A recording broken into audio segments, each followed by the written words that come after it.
Someone wrote in and said they're curious about the current state in, this person mentioned Japan and the US, where he saw a huge gap in the mentality of women towards men, making most women on the same level as men in terms of looks, money, and lifestyle think they're better and settling down if they get together with a man of equal status.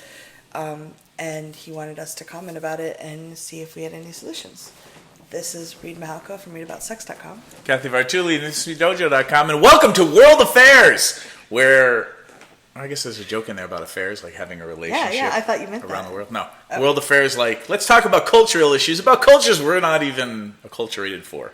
As a white, cisgendered, extroverted, jackassery American, let me talk about Japan and how things are there. So, actually, I have had this conversation with a number of friends, and I do have About Japan specifically? about the difference. And you've been to Asia, so you've been to China. I visited Japan. I've lived in mainland China, but I can't claim to have a complete understanding of anything of there. Amazing culture, but I think what I've noticed in the U.S., where I've spent more time studying because I live there. And you also lived in Texas, which is kind of like its own thing. It's a nation unto Don't mess. itself. Don't mess. What are you talking about? So I had a really good friend who was very much into status, and we used to have arguments about this all the time. And he said that there was a ladder, a status ladder, and that looks and money and intelligence and education and lifestyle, like he would rate people that he was dating according to the ladder. And he would not date someone that was below him on the ladder. And he did actually postulate that women always wanted to date someone higher than them on the ladder to raise up their status. And I think there's a certain acculturation to that. Like, for a long time, women didn't have careers of their own, and it was important, they were Dr. and Mrs. or whatever. But I don't know that he was particularly successful in relationships for a long time, especially when he was leaning on the status ladder. I think people are much more about the connection is much more important. You can have someone who has a doctorate or a lot of money and lifestyle, but that doesn't make you happy with them. It doesn't mean that they're going to enhance your life. And is this the question, though? He feels that why do women want to have someone that are higher on the ladder, if we're using my friend's words, than them, and they think they're settling down if they find someone of equal stature. Okay. So, for me, it's about not looking at those things so much and looking more at, is this person going to make my life better? Yeah. Does this person help me grow? Do they challenge me to do things I wouldn't do otherwise? Do they help me look at things with integrity? Yeah. All right. Do you want to jump in? All right. So here are my thoughts.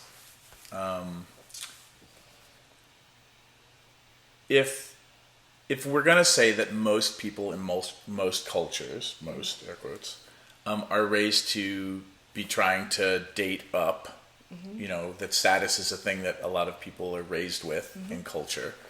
If we agree, maybe we don't, but let's say we agree that is true for most cultures. You want to be moving up the ladder rather than laterally or down. So to answer this question, like, how do you deal with that phenomenon? One is to acknowledge that it's there.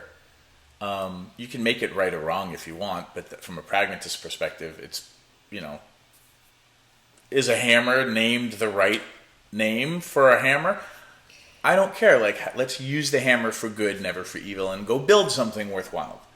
Hopefully something that makes us happy.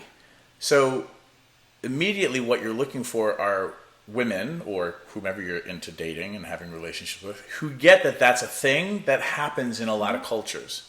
So there's already an awareness, like a meta-awareness of, culture's having its way with us around status. We were taught this. Until you can have a conversation with somebody about that concept, culture's probably just going to have their way with them. Even if what they're doing is choosing the opposite. I'm not going to let status be in the way of my love relationships, which is okay, but that's a reactionary situation to just choose the opposite, to be a contrarian. Ultimately, what you want to do is somebody can have the conversation, deconstruct it, and then figure out what makes you happy. two people for whom status is really important, might be great at who that. support each other in going up the ladder and leapfrogging with each other, or just pushing your partner up further than you are, right? And you just keep climbing up behind them. You go first, it's scary. Or it's easier for you to have the status and for me to just be behind you. Mm-hmm. Like, I know couples that are like that, they're fine. And either it just worked out that they were both in the right position, who got to be up, who got to be on top. So sometimes it just lucks out and it's not a conscious decision. But for the people for whom it's conscious and you can deconstruct it, you can still reassemble it and take advantage of the privilege, if you have it. Or in deconstructing, you'd be like, oh, you know what? Status really isn't that important to me. How important is it to you? Mm-hmm. And then you can see if you're a good fit for a relationship. Yeah. That's my bit on that. Yeah, I would encourage you to determine what is actually important for your happiness and fulfillment in life, and look for someone who has that, as opposed to, it's easy to look at other people. Someone who's really charismatic and confident can appear higher on the ladder than, even though they may not have as much actual status mm-hmm. as someone who's less confident. But knowing what will make you feel good.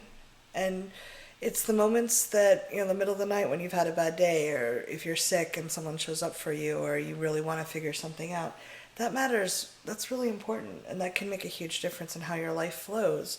A lot more difference than what kind of car they drive. And that's a conversation then about, well, what makes you happy and why be in a relationship at all? Mm-hmm. Yeah, I love that you talk about that in some of your courses you teach. Like, why are you in relationships? Yeah, and if you're curious about relationship geekery, you can go to relationship10x, the number 10x.com, and there's some free videos there. But yeah, like, this is a really great question, because the meta piece, mm-hmm. and also the idea that you're even talking about how cultures acculturate us differently, that's so geeky! Yeah. And as somebody who loves brain sex with geeks, that's hot. Like, oh my God, let's deconstruct culture and how different cultures are different, and then how do we merge those things to create win-wins in relationships. Hot. Thanks so much for writing in. Yep. Leave comments. Thanks for watching.